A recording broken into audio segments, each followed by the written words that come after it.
السلام علیکم ورحمۃ اللہ وبرکاتہ۔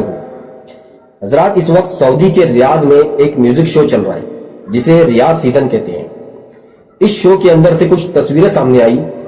جس میں بظاہر یہ لگ رہا ہے کہ بیت اللہ کا جو خاکہ بنایا گیا اور اس کے اوپر لات اور عزا کی پکچر چپکائی گئی اور اس کے سامنے بے پردہ عورتیں ناچ رہی ہیں۔ دیکھیں، میں کیا کہہ رہا ہوں، کون کیا کہہ رہا ہے، فلاں کیا کہہ رہا ہے، ساری باتیں ایک طرف، اللہ کے رسول صلی اللہ علیہ وسلم کا فرمان ایک طرف۔ دیکھیں، جو عرب کے اندر لات اور عزا کی پوجا ہوگی، دوبارہ یہ کب ہوگی، اس کے بارے میں اللہ کے رسول صلی اللہ علیہ وسلم کی صحیح حدیث موجود ہے صحیح مسلم کتاب کے اندر، جس کی راوی حضرت عائشہ رضی اللہ عنہ۔ وہ فرماتی ہے کہ اللہ کے رسول صلی اللہ علیہ وسلم نے فرمایا کہ قیامت اس وقت تک قائم نہیں ہوگی جب تک جزیرہ عرب کے اندر لات اور عزا کی پوجا دوبارہ نہ شروع ہو جائے۔ حضرت عائشہ رضی اللہ تعجب سے فرماتی ہے کہ اللہ تعالیٰ تو قرآن میں فرماتے ہیں کہ یہ دین غالب ہو کے رہے گا، تو اللہ کے رسول صلی اللہ علیہ وسلم ان کو سمجھاتے ہیں، دیکھیں، جب تک اللہ چاہے گا اللہ کا دین غالب رہے گا،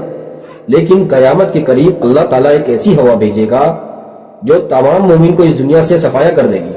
مومنوں کا اس دنیا سے خاتمہ ہو جائے گا اس ہوا کے ذریعے۔ اس کے بعد یہ چیز ہوگی، یعنی لات اور عزا کی پوجا دوبارہ جزیرہ عرب کے اندر۔ تو حدیث، اللہ کے رسول صلی اللہ علیہ وسلم کی حدیث تو یہ بتا رہی ہے کہ لات اور عزا کی پوجا اس وقت ہوگی جب تمام مومنوں کا اس دنیا سے صفایا ہو جائے گا۔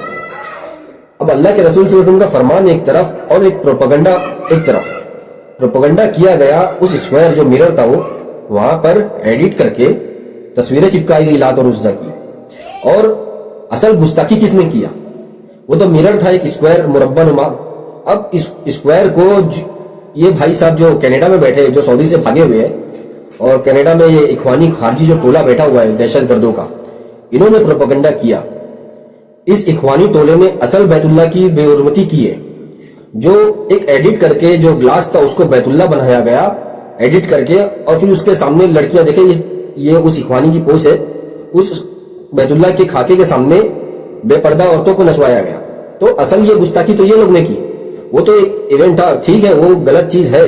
جو ناچ گانے ہو رہے ہیں سعودی میں وہ غلط چیز ہے، اس کی کوئی بھی حمایت نہیں کر رہا کوئی مسلمان بھی، لیکن اس ناچ گانے کے ذریعے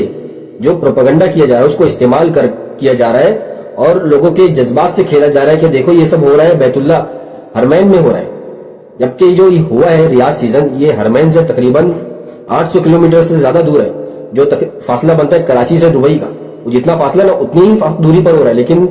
لوگوں کے جذبات سے کھیلا ایسا جا رہا ہے کہ جیسے کہ یہ حرمین کے اندر ہو رہا ہے، مکہ مدینہ کے اندر ہو رہا ہے، ایسا بتایا جا رہا ہے۔ اور جب کچھ معتدل لوگوں نے ان لوگوں کا جھوٹ بے نقاب کیا، بھائی یہ سب آپ لوگوں کی جو فوٹو ہے یہ بیت اللہ وغیرہ یہ کے سامنے، اور یہ لات اور عزا کی امیجز یہ سب ایڈٹ ہے، تو ان لوگوں نے اب کیا رونا، چلو ہو تو رہا ہے، جو بھی ناچ گانا ہو رہا ہے نا، یہ تو بری چیز ہے۔ بھائی ناچ گانے کو کس نے صحیح کہا؟ آج تک کسی سے آپ نے سنا کہ ناچ گانے کو صحیح بتایا سعودی میں ہو رہے؟ کسی نے نہیں بتایا۔ اور یہ ناچ گانے جو ہے کیا تمہارے ملکوں میں نہیں ہے؟ پاکستان، بنگلہ دیش، ترکندر ناچی تھی نا نورا فتح، اور اس میں کئی ناچ گانے ہوئے تھے، کسی نے وہاں پر کوئی اعتراض کیا؟ نہیں کیا۔ تو ان لوگوں کا جو اصل اختلاف ہے نا اخوانی ٹولے کا، یہ سعودی کے منہج سے، جو سعودی کے علماء ہیں ان کے منہج، مسلمانوں کے جذبات کو استعمال کرا جاتا ہے۔ جیسے کہ ابھی بتایا یہاں پہ، اگر اس میں حرمین کا فوٹو نہیں لگایا جاتا، لات عزا کا فوٹو ایڈٹ نہیں کیا جاتا، تو کیا لوگ اس کو اتنا پھیلاتے، اس کو اتنا شیئر کرتے؟ نہیں کرتے، کیونکہ ان کو معلوم ہے بھائی یہ سب چیز ناچ گانے ہمارے ملک کو بھی ہو رہے، لیکن یہ لوگ وہاں پہ ایک تمہارے مسلمانوں کے جذبات کو استعمال کرتے ہیں۔ اور یہ لوگ 2-4 دن پہلے ہی ایکٹیو ہو گئے تھے، اس سیزن شروع ہونے سے پہلے ہی، عاطف اسلم کے ذریعے، کہ عاطف اسلم کی دیکھو مسلمانیت جاگ گئی، اس نے بیت اللہ کے قریب یہ شو کرنے سے منع کر دیا، حالانکہ یہ بیت اللہ میں نہیں ریاض میں ہو رہا تھا، اور عاطف اسلم صاحب خود 2022 اور 23 میں اس میں پرفارم کر چکے ہیں ریاض سیزن میں، تو وہ ان کی مسلمانیت ابھی کیسے جاگ رہی ہے؟ تو ان کی ایمانیت اس لیے جاگی کیونکہ ان کی جگہ ایک دوسرے کو، ظفر علی جو تھے سنگر، ان کو انوائٹ کیا گیا، عاطف اسلم کو نہیں کیا گیا۔ اور بہرحال عاطف اسلم صاحب نے خود کہہ دیا بعد میں کہ میں نے یہ بات نہیں کی کہ مجھے اس جگہ پرفارم کرنا پسند نہیں ہے کیونکہ یہ اس کے قریب ہے۔ تو یہ اخوانیوں نے اس کے طرف جھوٹ کو منسوخ کر دیا کہ عاطف اسلم نے ایسا کہا تھا۔ تو دیکھیں یہ لوگ کسی بھی حد تک جا سکتے ہیں، کسی بھی حد تک سعودی کے خلاف پروپیگنڈا، جھوٹا پروپیگنڈا کرنے میں، تو ان لوگوں سے بچنا چاہیے۔ یہ لوگ اللہ کے رسول صلی اللہ علیہ وسلم کے فرمان کو نہیں مانتے بھائی سعودی کی دشمنی میں، اور مسلمان زبردستی ان کے پروپیگنڈے میں شریک ہو جاتے۔ اور دیکھیں جیسا کہ میں نے پہلے بھی کہا، سعودی میں جو کچھ بھی ہو رہا ہے، جو کچھ بھی تبدیلی ہو رہی ہے، ناچ گانا وغیرہ جو بھی، اس کو ہم لوگ کبھی بھی سپورٹ نہیں کرتے. ہاں ہم لوگ اس چیز کے خلاف بولتے ہیں جب کسی کے اوپر زیادتی کی جاتی ہے اور اس کے خلاف جھوٹ پھیلایا جاتا ہے. دیکھا اللہ تعالیٰ نے قرآن میں کیا فرمایا, کسی قوم کی دشمنی تم کو اس بات پر آمادہ نہ کرے کہ تم انصاف نہیں کرو.